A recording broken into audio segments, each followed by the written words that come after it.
Wala nang intro-intro. Yung huling tanong ni Manang Lube, ang pinakamaling naging tanong niya, buong buhay niya. Dahil ang tanong na ito ay yung, masarap ba yan? Tatango-tango yung dalawa hanggang sa inalok na siya nito. Bilang gutom silang dalawa ni Kaestong dahil sa mahabang pagtatrabaho, hindi na nagdalawang isip si Manang Lube na kainin yung inalok sa kanya. Inawat siya ni Kaestong. Ang sabi "Uy, wag ka nang kumain dyan. Hindi mo nga alam kung anong pagkain yan eh. Baka mamaya may lason pa yan." Sagot ni Manang Lube sa kanya, "Kung may lason yan, edi sana patay na yung dalawa. Halika na, tikman lang natin. Tsaka ang dami oh. Hindi nila mauubos yan. Baka itapon lang kapag may natira." Hindi alam ni Kaestong sa sarili niya pero bahong-baho siya doon sa pagkain. Hindi niya kayang kainin. Paghalo pa lang ni Manang Lube sa pagkain, umalingasaw na kaagad yung kakaibang amoy nun. Nung nakakuha na si Manang Lube at natikman na niya yung pagkain, inalok na niya si Kaestong. Ang sabi niya, "Kumuha ka na kasi. Grabe, ang sarap. Karne ata ito ng kambing eh. Medyo makunat lang pero malasa." Nagtakip na ng ilong si Kaestong nun. Hindi na niya kasi kaya yung amoy. Lalo pa nung nagsalita si Manang Lube sa harapan niya. Naaamoy niya na malangsang maasim na hindi maintindihan. Ang sagot ni Kaestong kay Manang Lube, "Ayoko! Ang baho! Hindi mo ba naaamoy? Alis na tayo rito. Mamaya nakauwi na si Manong eh. Hindi pa natin nalilipat tong kalabaw." Tatawa-tawa lang si Manang Lube sa kanya habang sarap na sarap ito sa pagkain. Nung naubos na niya, nagpasalamat siya doon sa dalawa at naglakad na sila papunta sa lilipatan nila nung kalabaw. Hinabol sila nung binata at meron itong ibinigay kay Manang Lube na kawayan. Tanong ni Manang Lube, "Kawayan? Para sa naman to?" Sagot sa kanya nung binata, "Hindi ko din alam eh. Basta, ang sabi nung nagbigay ng pagkain, putulin namin yung kawayan kapag may iba pang kakain.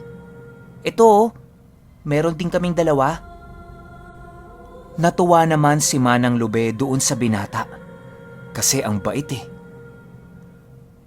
Nung nakarating na sila sa paglilipatan nila ng kalabaw, umuwi na rin sila. Madilim na kasi. Baka ando na yung tatay ni Manang Lube. Pagkarating nila sa bahay, kumakain na yung mga magulang niya. Sakto lang yung pagdating nila para sa hapunan. Napakwento itong si Manang Lube tungkol doon sa nadaanan nila. Ang saya niya pang nagkukwento nun. Lahat naman sila nakikinig. Nang mapansin ni Kaestong yung tatay ni Manang Lube na sumisinghot-singhot. Matapos suminghot nun, biglang lumusob ito kay Manang Lube. Tapos inamoy niya yung bibig. Lahat sila naggulat sa reaksyon ng tatay niya. Siyempre, bakit bigla kang aatake ng ganon, di ba? Sobrang higpit pala nung pagkakahawak ng tatay niya sa pisngi niya. Kaya ang nangyari, magang-maga yung pisngi ni Manang Lube. Nagalit ngayon yung nanay niya dahil sa ginawa ng tatay niya. Sigaw yun ng sigaw ng, "Ano bang ginagawa mo? Baliw ka ba? Bakit mo sinasaktan yung anak natin?" Mura pa yun ng mura. Gawa ng umiiyak si Manang Lube dahil sa sobrang sakit Nung pagkakapisil ng tatay niya sa pisngi niya, bigla na lang lumabas ng bahay yung tatay niya. Wala nang sali-salita pa. Habang ito namang nanay niya, awang-awa sa anak niya. Makalipas ang ilang oras, bumalik yung tatay niya at may bitbit itong parang mga prutas ata yun. Hindi kasi alam ni Ka Estong kung ano eh. Pero mukhang mansanas, lansones, kamyas, ganun eh. Kaso lang, iba-iba yung kulay. Pilit pinapakain ng tatay ni Manang Lube yung mga prutas na yon sa kanya. Pero si Manang Lube, suka ng suka. Ayaw niya. Tapos nagagalit pa siya sa tatay niya. Nung hindi ito mapilit, hinayaan na lang siya nito. Fast forward tayo. 3 linggo ang lumipas. Dito na nagsimulang magbago ang ugali ni Manang Lube. Bukod sa hindi na niya nagagawa lahat ng gawain niya, hindi na rin ito naliligo at palaging iritable. Ang nakakatakot na ginagawa niya pa, yung kawayan na binigay sa kanya nung binata, paulit-ulit niyang nginangat-ngat. Pero lahat yan ay ginagawa niya lang kapag silang dalawa lang ni Ka Estong. Palagi pa nitong sinasabi kay Ka Estong na, "Huwag mong sasabihin kahit kanino to ha. Papatayin kita." Sa takot ni Ka Estong, wala nga siyang pinagsasabihan. Ang kaso lang, yung mismong mga magulang na niya ang nakapansin sa unti-unti niyang pagbabago. Lalo pa, nagiging pabalang na itong sumagot. Tapos napakabaho na rin ng katawan niya. Minsan siyang sinabihan ng nanay niyang maligo. Nasigawan niya pa yun. Pero yung tatay niya, tahimik lang. Hindi nangingialam. Para bang meron itong hinihintay. Isang hapon, bago umalis yung tatay ni Manang Lube, inawat niya si Ka Estong sa pupuntahan nito. Ang sabi niya dito, "Tong, sama ka muna sa akin. May mga dapat kang sabihin." Sagot ni Ka Estong, "Nung, yung kalabaw ho, hindi ko pa nalilipat eh." Ang sabi nun sa kanya, "Sandali lang to, tapos pumunta ka na dun." Unang tanong kaagad nito sa kanya, "Anong napapansin mong kakaiba kay Lube? May pinapangas ba tong kawayan?" Pakiramdam ni Ka Estong nun, kinidlatan yung ulo niya dahil sa gulat. Kasi papaanong nalaman ng tatay ni Manang Lube na merong pinapangas na kawayan yung anak niya? Nangangatog na sagot ni Ka Estong, Wala naman ho, Manong. Wala po akong napansin." Ngumisi yung tatay ni Manang Lube at nagsalita sa kanya ng, "Huwag mo nang itago. Sabihin mo na sa akin para mamayang gabi tapos na. Nakita ko na rin yung mga umiikot-ikot sa bahay. Kailangan ko lang siguraduhin, kaya tinatanong ko sa'yo. O baka naman, ikaw yung iniikutan nila. Kung ikaw yon, dito palang paluluhurin na kita." Litong-lito si Ka Estong sa mga naririnig niya. Pero ang ending, inamin niya rin na meron ngang pinapangas na kawayan si Manang Lube. Pero natakot si Ka Estong. Kasi nga, pinagbantaan siya ni Manang Lube. Ang sabi niya, "Manong, baka naman saktan ako nun. Kasi sinabi ko sa iyo eh." May inabot sa kanya na parang tuyong dahon yung tatay ni Manang Lube. At ang bili nun sa kanya, iipit niya yon sa tagiliran niya. Ang huling sinabi nito sa kanya, "Mamayang gabi sumama ka sa akin. Kailangan ko ng katulong." Yun ang unang beses na inalok siya ng tatay ni Manang Lube na sumama siya. Tatangu-tangu lang si Ka Estong nun. Nung ililipat na niya yung kalabaw, nakita niyang nagmamadaling naglalakad papalapit sa kanya si Manang Lube. Rinig na rinig niya yung paghingal nito. Nakakatakot na talaga yung itsura. Habang hawak-hawak niya yung kalabaw, napapikit na lang siya nung nadikitan siya ni Manang Lube. Gulat na gulat si Ka Estong kasi ang bait sa kanya. Yun bang maamo? Eh di ba agresibo na yon? Si Manang Lube pa ang nagpresenta na siya na ang hihila nung kalabaw. Kahit takang-taka si Ka Estong, bilib na bilib pa rin siya sa nangyari.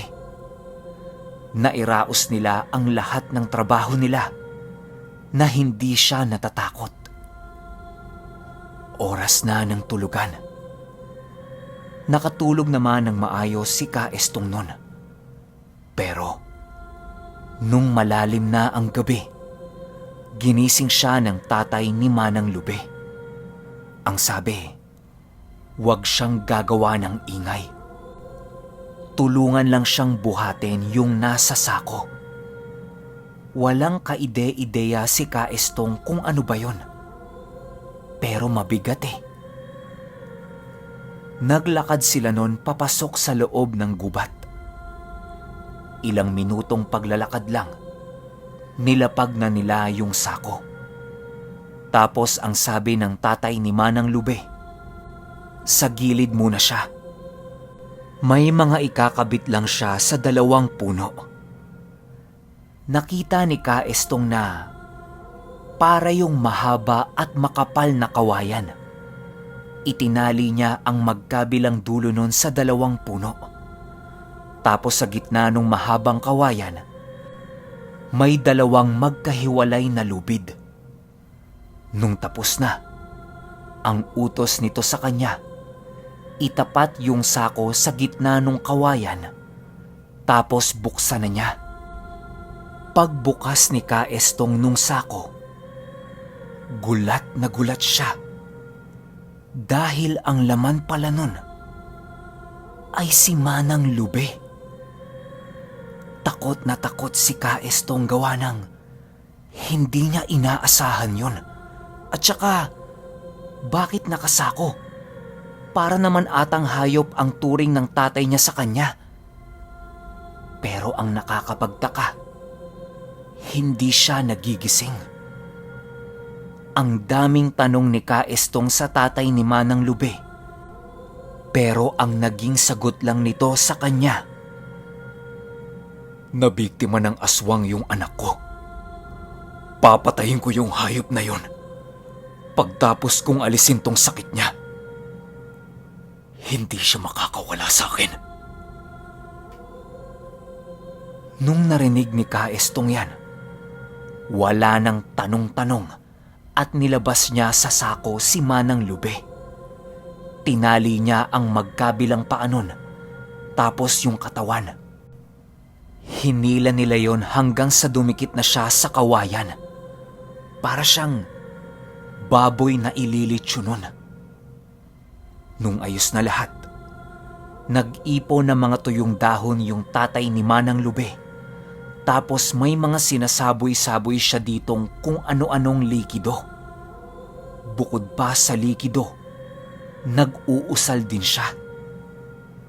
Nung tapos na ang lahat ng seremonyas niya, sinilaban na niya yun. Takot na nagtanong si Kaestong nang, "Manong, baka kung mapano si Chang?" Ang sabi nun sa kanya, "Shh! Huwag kang maingay. Hintayin mo siyang magising." Ang ginagawa lang ng tatay ni Manang Lube nun, pinipihit niya yung kawayan papunta sa kaliwa at papunta sa kanan. Paulit-ulit niyang ginagawa yan habang pinapausukan niya si Manang Lube. Ilang minuto ang lumipas. Nagising na si Manang Lube. Tagaktak ang pawis nito. Tapos parang hihilo-hilo. Nung natauhan siya, bigla na lang itong sumigaw ng napakalakas. Sigaw siya ng sigaw at galit na galit. Pero nung nakita niya yung tatay niyang nakatayo sa gilid, bigla na lang itong nagmamakaawa.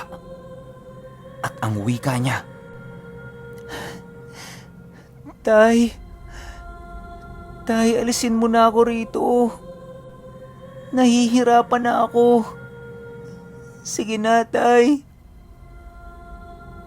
Natatawang sumagot yung tatay niya sa kanya ng, "Hindi mo ako malilinlang. Umalis ka sa katawan ng anak ko. Alam mo mangyayari sa'yo kapag umalis ka dyan. Kaya hindi ka makaalis. Pero wala kang pagpipilian. Huwag kang mag-alala. Isusunod ko sa'yo yung amo mo." Bigla na namang naging agresibo si Manang Lube nun at nagwala. Ayon kay Kaestong, yung sigaw ni Manang Lube nun, parang 3 tao yung nasa loob ng katawan niya. Bukod sa napakasakit sa tenga ng sigaw ni Manang Lube, nangingilabot rin siya dahil nga sa kakaibang boses nun. Parang nanggagaling ng impyerno. Patuloy na lumalaban yung nasa loob ni Manang Lube. May mga binabanggit pa itong salita pero hindi na maintindihan ni Kaestong. Yung balat ni Manang Lube, unti-unti na ding nagtutuklapan. Dito na nagsimulang mag-alala si Kaestong sa tiyahin niya. Tangkang papakawalan niya na yon nang sipain siya ng tatay ni Manang Lube. Ang sabi nun, "Huwag kang makialam. Kapag nakawala pa yan dyan, wala nang susunod na pagkakataon." Nakaupo lang sa lupa nun si Kaestong. Maya-maya pa, bigla na lang umarte si Manang Lube na para siyang nasusuka.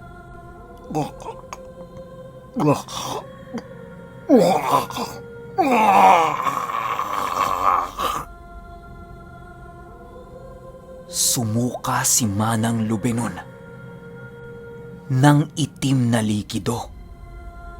Dire-diretso ang pagsusuka niya nun at lahat ng suka niya napunta doon sa apoy na ginawa ng tatay niya.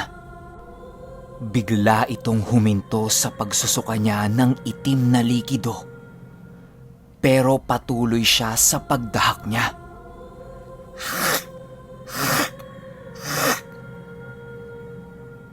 Hanggang sa meron itong iniluwa na isang maliit na ibon.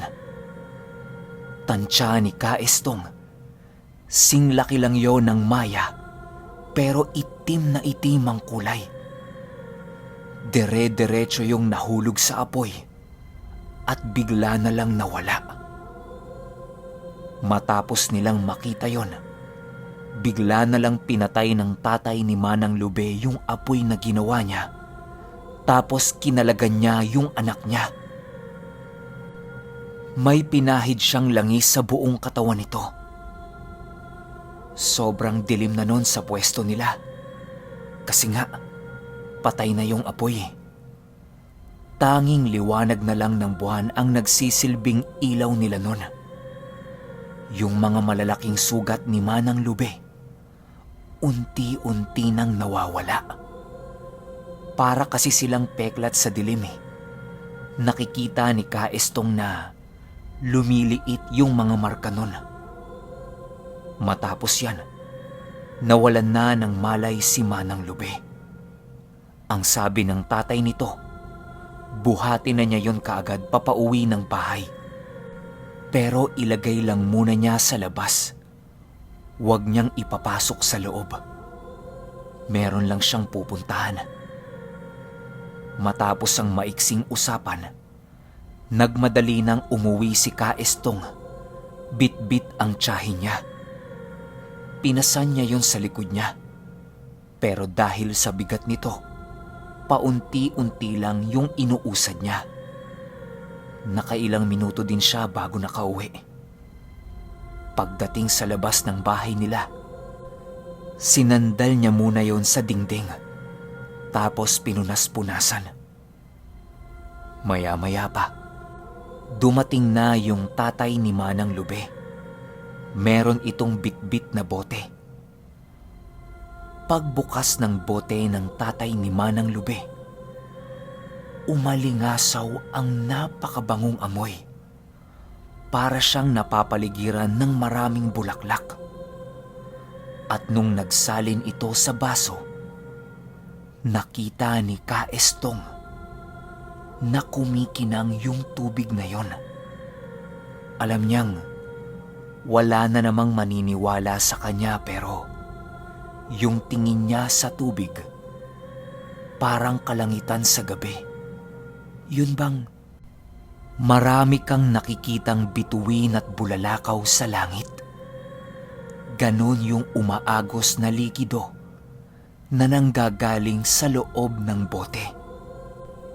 Nilagyan ng tatay ni Manang Lube ng likido yung panyong hawak-hawak niya. Tapos ipinahid niya yung panyo mula sa noo ni Manang Lube pababa hanggang lalamunan. Nang matapos niyang gawin yan, binuhat na niya yung anak niya papasok sa kwarto nila. Pero bago pumasok, ang bilin ng tatay ni Manang Lube kay Kaestong, wala siyang pagsasabihan ng lahat ng nakita niya. Kung gusto niyang matutunan yon, manatili siyang tahimik at sarilinin na lang ang lahat ng nasaksihan niya. Matapos ang mga bili na yan, pumasok na ito sa loob ng bahay. Nanatiling nakaupo si Kaestong sa labas ng bahay nila habang inaalala ang lahat ng nakakamanghang bagay na nasaksihan niya. Ilang minuto din siyang umupo nun sa labas. Nung natutulog na si Kaestong, hindi talaga mawala-wala sa isip niya yung pambihirang ginawa ng tatay ni Manang Lube. Marami pa siyang gustong itanong dito. Marami pa siyang gustong malaman. At higit sa lahat, marami pa siyang gustong matutunan. Mula din nung gabing yon, pinangako niya sa sarili niya at buo na din ang desisyon niya na susundan niya ang mga yapak ng tatay ni Manang Lube. Pero bago siya turuan ito, meron munang babalikan itong tatay ni Manang Lube. Yun yung aswang na nagtangkang yang gawin yung anak niya. At kasama siya sa lahat ng gagawin nitong mga hakbang. Dito na magsisimula ang pagpasok ni Kaestong sa mundong masasabi niyang hindi talaga normal. Marami talaga siyang malalaman na sobrang hirap ipaliwanag.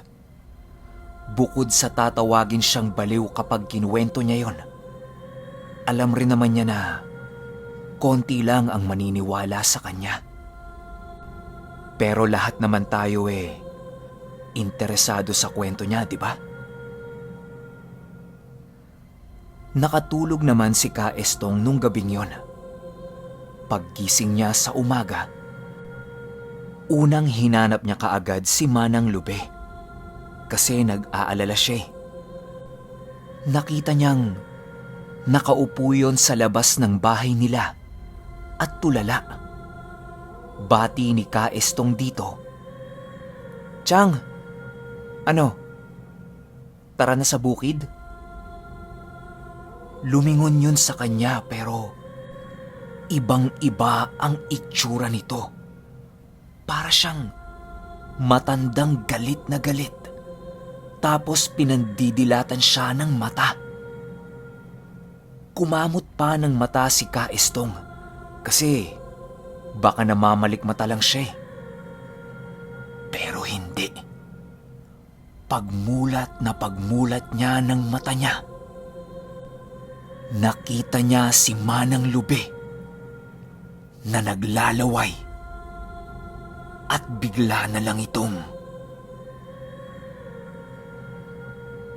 Okay, yung last part, mamaya upload ka agad natin. Trivia lang bago ko sarado tong part 2. Si Ka Estong, isang sikat na manggagamot sa Las Piñas at sa sukat. Yun lang yung pwede kong ibigay na info. At hanggang ngayon, buhay pa itong si Ka Estong. Pero yun lang, hindi na siya nang gagamot ngayon. Kaya kung may mga magme-message sa akin tungkol kay Ka Estong, tapos hihingi ng tulong, hindi na po. Yung apo na po niya ang nanggagamot. Yun lang. Kita-kits tayo sa part 3. Salamat.